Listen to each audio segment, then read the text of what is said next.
자, 우리가 갈라디아서 말씀을 상고해 나가면서 2장 1절에 보면 바울이 14년 후에 유명한 자들에게 복음을 제출합니다. 자, 14년 후에 내가 바나바와 함께 디도를 데리고 다시 예루살렘에 올라갔노니 계시를 인하여 올라가 내가 이방 가운데서 전파하는 복음을 저희에게 제출하되 유명한 자들에게 사사로이 한 것은 내가 다른 막질을 하는 것이나 다른 막질을 하는 것이 헛되지 않게 하려 함이라. 그러나 나와 함께 있는 헬라인 디도라도 억지로 할례를 받게 아니하였으니 이는 가만히 들어온 거짓 형제 까닭이라. 저희가 가만히 들어온 것은 그리스도 예수 안에서 우리의 가진 자유를 엿보고 우리를 종으로 삼고자 함이로되 우리가 일시라도 복종치 아니하였으니 이는 복음의 진리로 너희 가운데 항상 있게 하려 함이라. 자, 바울이 예루살렘에 올라가서 유명한 자들에게 복음을 제출한 것은 자신이 전한 복음이 헛되지 않기 위해서다. 자, 이 말은 뭐냐면 사도 바울이 아시아의 그 교회들 쭉 전도하면서 교회를 세웠죠. 그런데 사도들과는 이제 멀리 있었잖아요. 근데 사람들이 생각할 땐 예수님 전한 복음이 그 사도들에 의해서 이제 전해지게 되어지니까 그래도 예수님 말씀이 가장 잘 정확하게 전한 사람들이 사도들이다. 보통 이렇게 생각할 수밖에 없는 거잖아. 자, 그래서 사도 바울이 이제 아시아 교회를 다 복음 전하면서 세워놓고 예루살렘에 와서 사람들이 진짜 사도들이 전하는 그 복음과 사도 바울이 전한 복음이 동일하다. 이것을 인정이 되어져야 뭐예요? 사도 바울이 그동안에 애써 복음 전한 게 헛되지 않게 될 거 아니냐. 자, 그런 마음에서 이제 사도들을 만나러 예루살렘에 올라온 거예요. 그래서 그 사도 바울이 개인적으로 누구한테 뭐 인정받는 거 이걸 생각하는 게 아니라 자신을 생각해서 하는 것이 아니라 성도들을 생각해서 성도들이 사도 바울이 사도들과 이제 같이 이렇게 한다 그러면 결국 뭐요? 그 이방의 성도들이 더 확실하게 그 복음에 대한 믿음을 더 확신을 더 갖게 될 거 아니냐. 그래서 성도들을 위해서 사도 바울이 예루살렘에 와서 사도들을 만나게 되어집니다. 자, 그래서 디도에게 억지로 할례를 받게 하였다면 바울도 율법대로 할례를 행하니 율법을 집행한다고 주장할까 봐서 억지로 할례를 행하지 않았다. 그러니까 율법신앙 이 율법신앙을 용인할까봐 사도 바울이 할례를 하질 않았다. 이런 말을 하고 있는 거예요. 그러니까 그 사도 바울이 하나하나 사소한 행동도 오해를 불러일으킬지 모르니까 이렇게 할례를 내가 억지로 하지 않았다. 이렇게 말을 하고 있습니다. 근데 이 할례라는 것이 뭐냐면 나온 지 8일 만에 그 양피를 베는 거죠. 자, 그러니까 그건 뭐예요? 할례를 행했다 하면 하나님의 자녀다. 이렇게 모두들 인정하는 그걸 말하는 거예요. 근데 이제 신약 시대에 와서는 뭐예요? 예수님이 오시고 난 다음에 진짜 하나님의 자녀다. 이렇게 확실하게 되어지는 게 뭐냐면 성령께서 인치시는 거다. 그건 영적인 할례잖아요. 영적인 확실한 하나님의 자녀다. 이건데 이 할례는 뭐예요? 육체에 행하는 거 아니냐 이거예요. 그러니까 이게 차원이 다른 거다. 그러니까 할례, 그래서 할례를 하지 않는 거예요. 지금 우리가 할례를 행하지 않는 것은 그거는 이제 육체에 따른 거고 진짜 할례는 뭐예요? 성령의 우리가 인치심을 다 받은 자가 됐기 때문에 우리는 이제 할례를 행하지 않아도 되는 거죠. 자, 그래서 거짓 형제들이 율법에 복종치 않는 것은 종을 삼으려 하기 때문이다. 그래서 거짓 형제들이 와서 왜 할례를 행하지 않느냐 이렇게 하는 것은 뭐예요? 율법의 종을 자꾸 삼으려고 그렇게 만들려고 하는 거 아니냐. 그래서 우리는 이 율법의 종이 아니라 그리스도의 종이다. 이게 완전히 이제 달라진 거죠. 우리는 율법을 복종하는 것이 아니라 복음에 의해서 살아가는 자가 되어졌다. 그러니까 거짓 형제들이 와서 가만히 유혹한다 할지라도 거기에 넘어가지 말도록 그렇게 해야 된다. 그래서 가만히 들어온 것은 그리스도 예수 안에서 우리의 가진 자유를 엿보고 우리를 종으로 삼고자 합니다. 자, 이제는 이런 의식에 매여서 율법에 의한 의식에 매여서 사는 것이 아니라 우리는 뭐예요? 하나님의 말씀 듣고 참 영적으로 기뻐하며 그렇게 살아갈 수 있는 이 자유함, 육체의 어떤 제재를 받는 것이 아니라 이제는 말씀 듣고 기뻐할 수 있는 이런 영적 생활을 할 수 있도록 되어졌다. 그것이 바로 우리에게 주어진 복음의 자유죠. 근데 복음에는 자꾸 우리가 자유함이 주어지지만 율법 하에 들어가면 점점 뭐예요? 자유가 박탈되어지는 거예요. 그러니까 자유를 없이 하려고 사람들을 율법을 지키게 해서 의식 중심의 생활, 얽매인 생활, 자유가 없는 얽매인 생활을 하려고 그렇게 한다. 자, 그런 유혹을 너희가 물리쳐야 된다.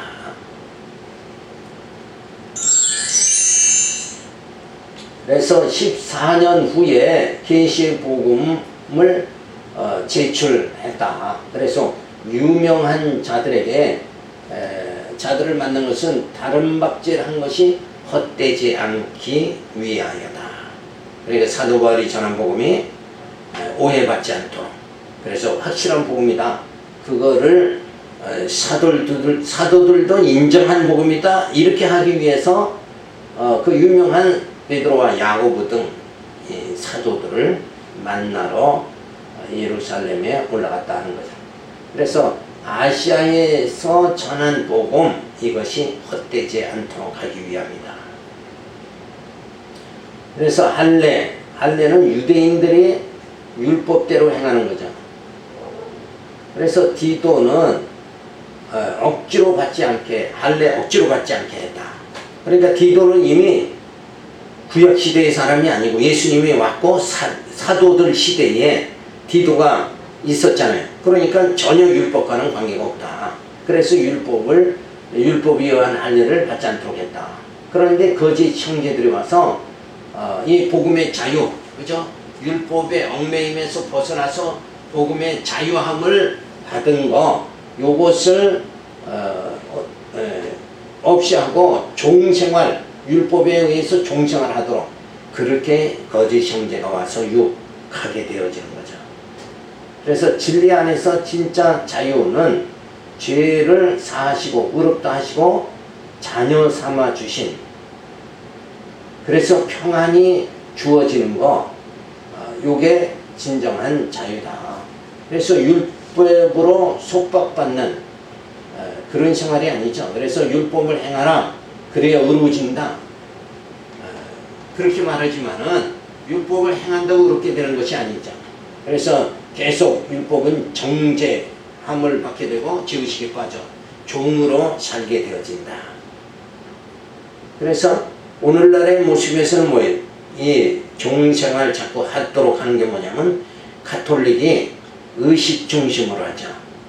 그러니까 의식에 자꾸 매여서 이렇게 살도록 하는 건 자유가 없는 거다. 그래서 어떤 의식 중심이 아니라 우리는 뭐 중심이에요? 말씀 중심이죠. 그래서 육체적으로 자꾸 그 종생활 하도록 이렇게 만드는 것이야. 육체적으로 종생활뿐만 아니라 뭐예요? 영적으로 종생활하는 거죠. 그래서 그 어떤 의식에 참여하지 않으면 곧 어떻게 돼요? 내가 죄인인가? 이런 죄의식에 자꾸 빠지게 되는 거예요. 근데 어떤 우리가 그런 의식에 참여하지 않아도 진정한 말씀을 깨닫고 성령이 나를 인도해 주시면 뭐예요? 우리는 자유함이 주어져 있는 것이다. 그러니까 어떤 행위 의존 그런 신앙이 아니라 이제는 뭐예요? 말씀을 깨닫고 성령의 인도함을 받아서 하나님의 뜻대로 살아갈 수 있는 이런 자가 되어졌다.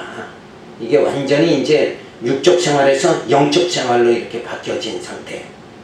그래서 우리는 진짜 말씀에 의해서 육체의 어떤 종생활하는 것이 아니라 영적 자유함을 누리게 되어졌다는 거죠.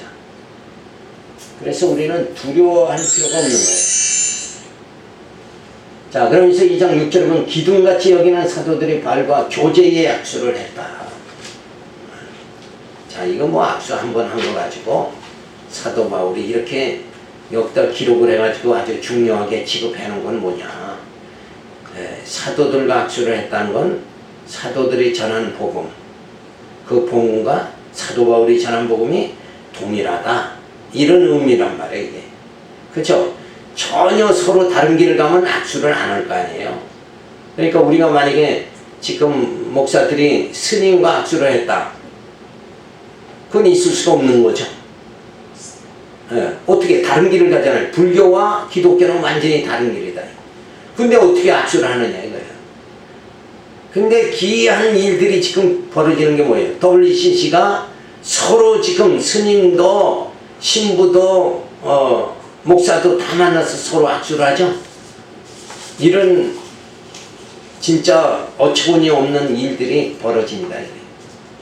근데 이거는 도저히 있을 수가 없는 거예요. 그래서 사도 바울이 그 예루살렘의 제자들과 악수를 했다. 이게 굉장히 중요한 거는 같은 복음을 전한다. 그러니까 결국 사도들은 누구의 복음을 전해요? 예수죠. 그러니까 사도 바울이 사도들과 악수를 했다는 건 예수의 복음이 사도 바울에 의해서 계속 전해지고 있다. 이게 이제 확인되는 그런 일이기 때문에 중요한 거죠. 유명하다는 이들 중에 본래 어떤 이들인지 내게 상관이 없으며 하나님은 사람이 외모를 취하지 아니하시느니 분명히 사도 바울이 말하잖아. 그거 뭐 유명하다고 해서 그 하나님 앞에서는 아무것도 아니다 이거예요. 하나님께서 부르셔서 사도 바울이 복음을 전했으니까 이건 뭐 사도들과 뭐 악수를 하고 안 하고 이게 중요한 게 아니다. 그런데 그 이방의 그 성도들이 혹시 이런 어떤 의구심을 가질까봐 내가 사도들을 만난다는 거죠. 저 유명한 이들은 내게 도하여 준 것이 없고 도리어 내가 무할례자에게 복음 전함을 맡기를 베드로가 할례자에게 맡은 것 같이 한 것을 보고 베드로에게 역사하사 그를 할례자의 사도로 삼으시니까 또한 내게 역사 나를 이방인에게 사도로 삼으셨느니라. 그러니까 베드로는 하나님께서 할례 받은 자들에게 예수의 복음을 전하도록 했고 사도 바울은 뭐요? 이방인에게 복음을 전하도록 했다. 이게 역할이 다른 것뿐이지 사실은 뭐요? 같은 거다. 이런 말이죠.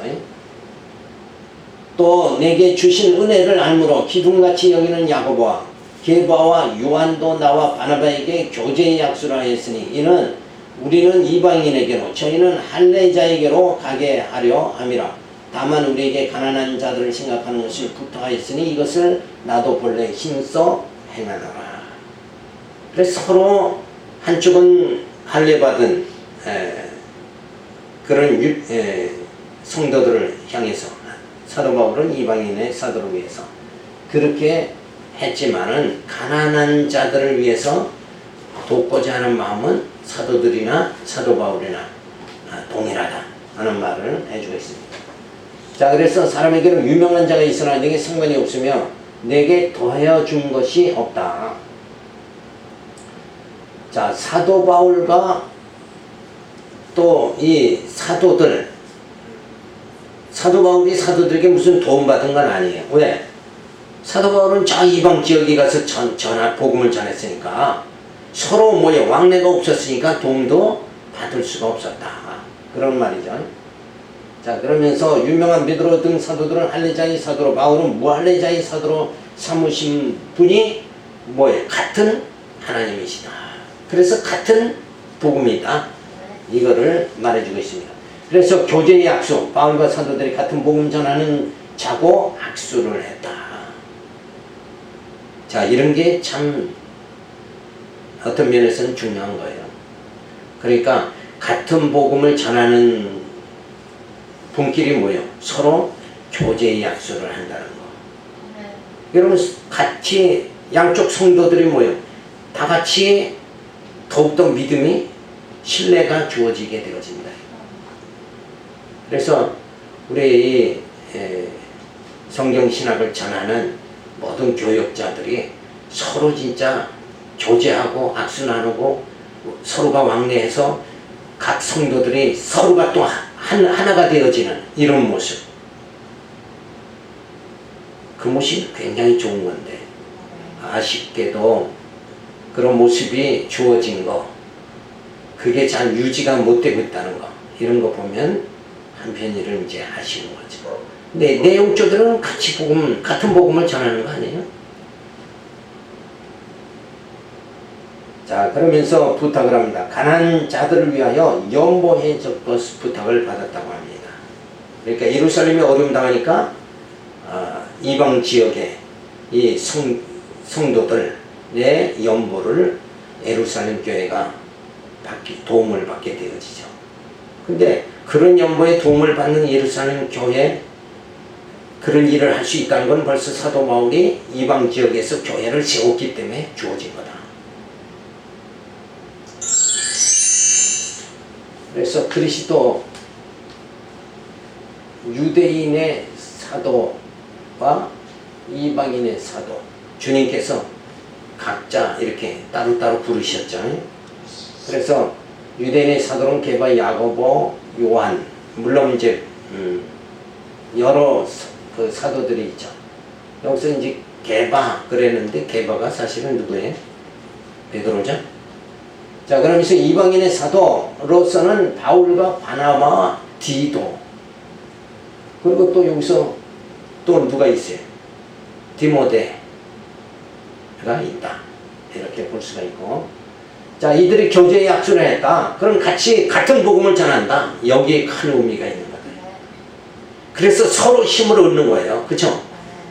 우리 한국의 성경신학 복음 전하는 자들이 서로 교제의 악수를 나누고 이렇게 한다 그러면 참 즐거운 일이고 기쁜 일이다. 자, 그리스도로 부르심을 받은 같은 사도요, 동력자임을 인정을 하는 거예요. 이게 중요하죠. 악수를 했다는 같은 동력자다. 근데 만약에 경쟁자다 이렇게 보면 악수하겠어요? 안 하죠? 그래서 이 한국 땅에 서로 같은 복음을 전하는 자들이 최소한은 경쟁자로 만나지 말고 동력자로 이렇게 만났습니다. 그런 앞으로 좋은 일이 주어질 거 위해서 또 기도를 해야 되죠. 그래서 바울이 전한 복음과 베드로 등 사도들이 전한 복음이 그리스도의 계시로 동일함을 인정하는 거예요. 같은 계시의 말씀입니다. 같은 성경을 같은 내용으로 복음을 전한다. 이런 건 굉장히 중요한 거다. 그런 가운데서 부탁을 하죠. 예루살렘 교회의 스데반과 야고보가 순교를 하고 핍박이 더욱 심해짐으로 신앙으로 인해 생활이 어려운 사람들을 위해 바울에게 연보를 부탁을 합니다. 그래서 예루살렘 교회의 연보의 부탁을 받고 사도 바울이 이방 교회들에게 연보를 묻어 가지고 이제 예루살렘을 방문하는 이런 이제 좋은 아름다운 사건이 주어집니다. 자, 2장 11절에 보면 바울이 게바의 외식적인 행위를 책망한 사실을 밝힙니다.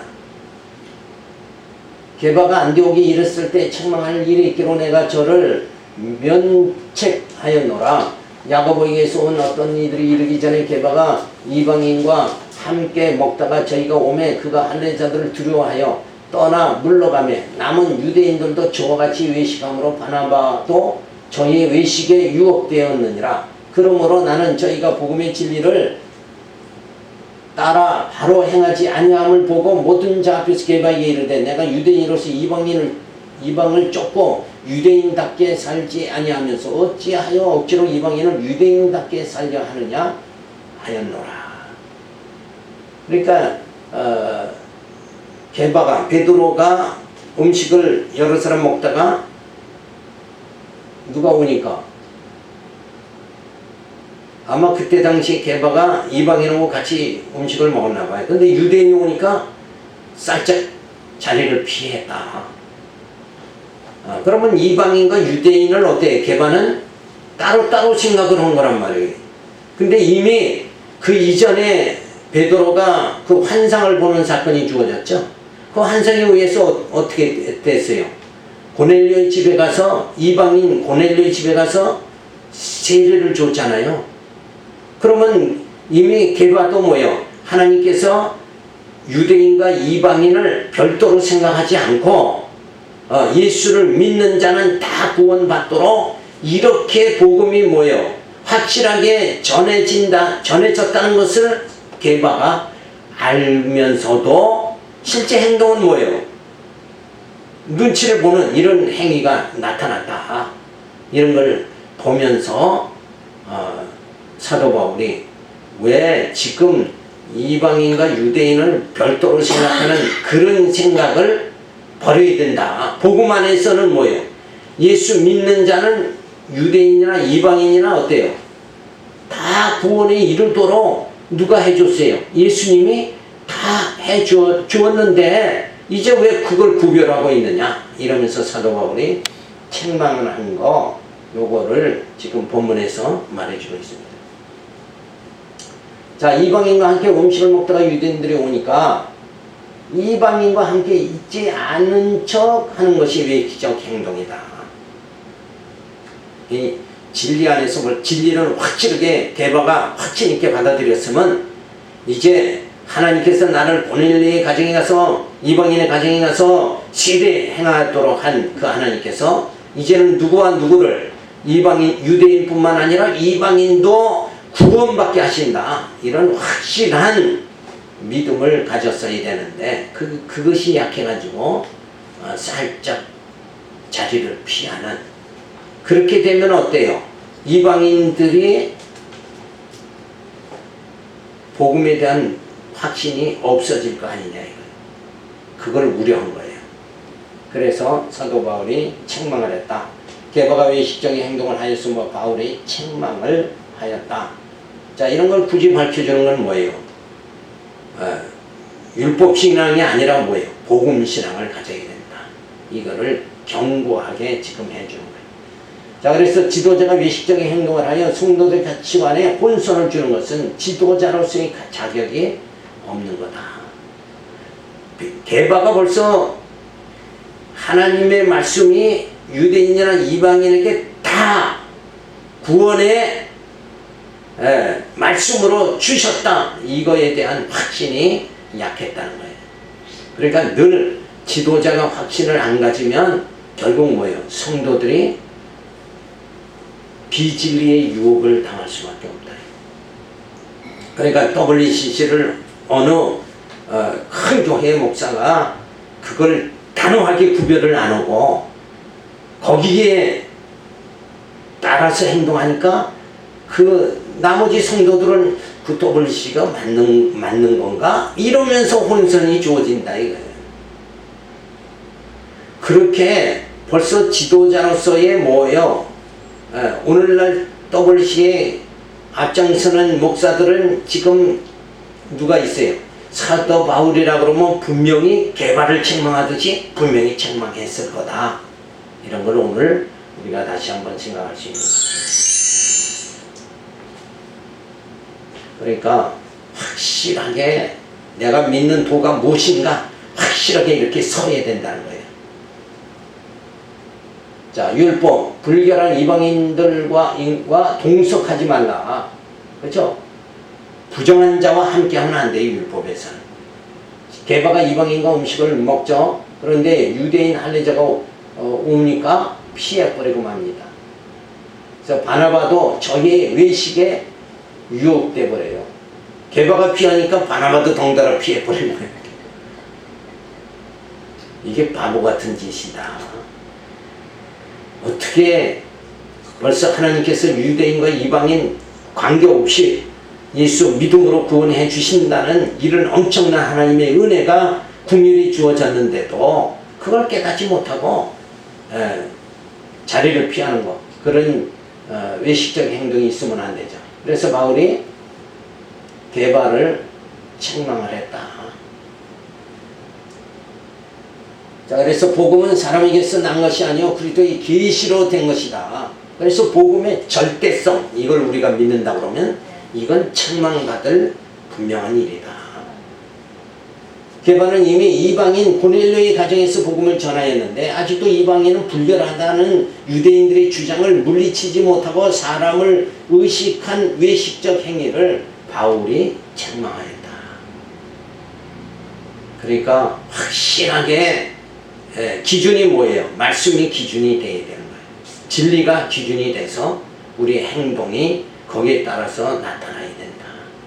그러니까 이미 유대인과 이방인 이거 구별이 없도록 해 주셨는데 그 율법 의식을 해가지고 구별한다는 거, 이거는 게바 자체가 지금 어떤 신앙이 섞여 있다는 얘기예요.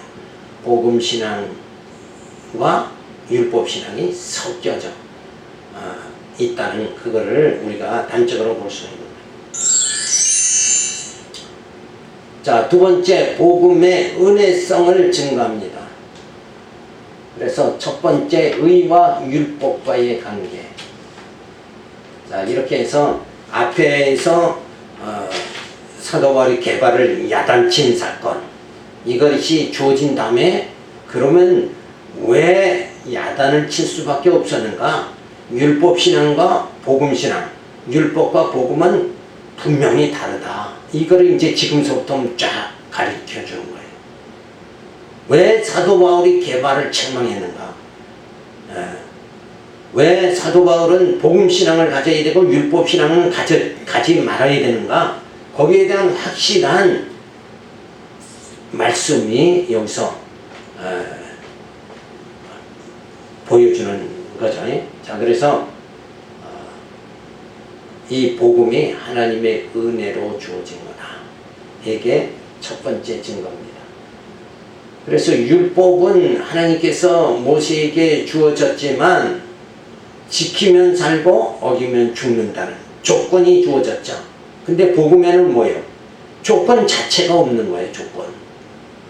너희 죄가 주홍 같을지라도 양털같이 희게 해주겠다. 이게 복음이잖아요. 그러니까 율법은 그게 아니라 지키면 살고 어기면 다 죽는다. 지켜야 산다. 이게 조건이고, 복음은 뭐예요? 너 죄가 있더라도 다 은혜로 뭐예요? 사해주겠다.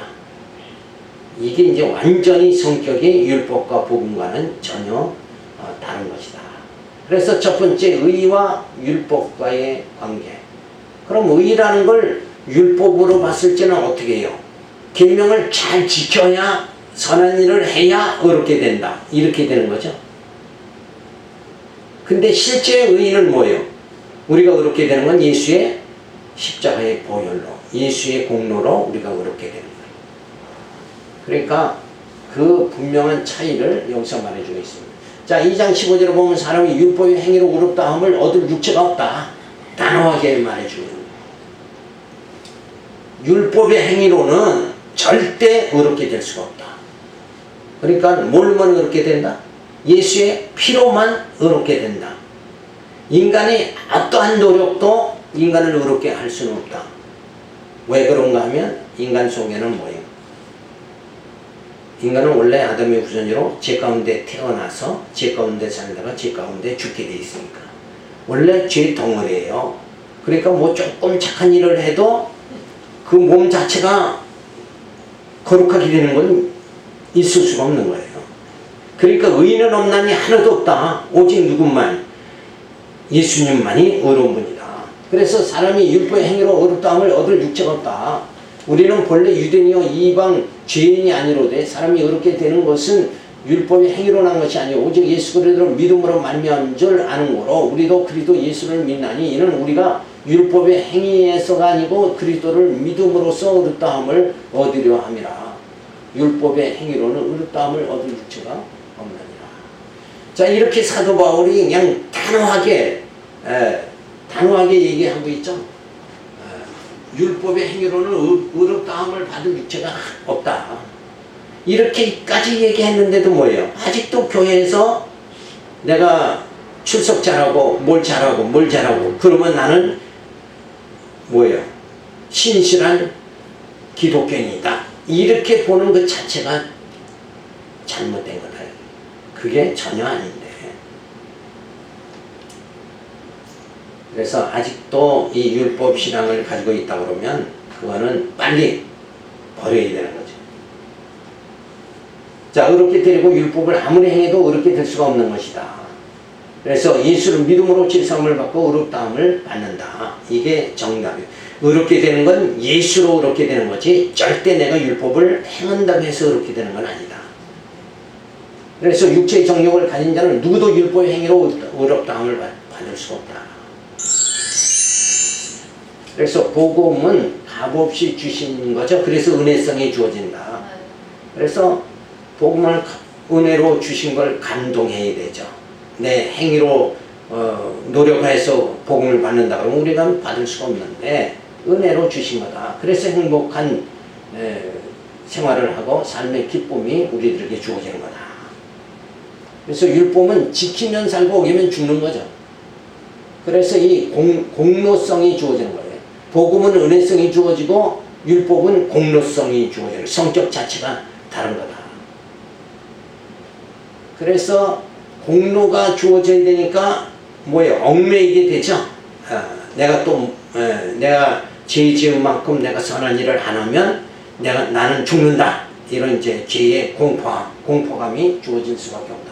그래서 얽매이게 되니까 불안할 수밖에 없죠. 그래서 삶의 기쁨이 아니라 뭐예요? 삶의 회의가 주어질 수밖에 없게 된다.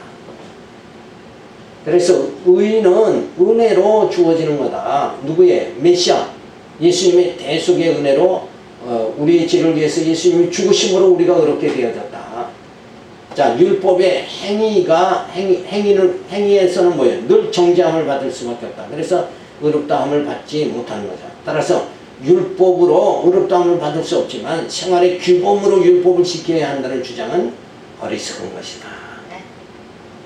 아예 버리려면 다 버리고 붙잡으려면 확실하게 붙잡고 율법주의자가 돼야 되고, 근데 우리는 그럴 수는 없는 거죠. 도저히 그럴 수는 없다. 그래서 우리의 행위로가 아니라 뭐야? 우리는 믿음으로 의롭다함을 받게 된다. 그래서 의인은 믿음으로 살리라. 이게 확실한 우리의 신앙이 되어져야 된다. 절대 인간의 행위 이런 걸 보지 말고 늘 예수님의 내가 은혜로 산다. 그죠? 나의 나된 것은 주님의 은혜로다. 이런 기쁜 마음을 가지고 살아가시기 바라서 오늘 말씀 드렸습니다. 기도합니다. 할렐루야, 감사를 드립니다.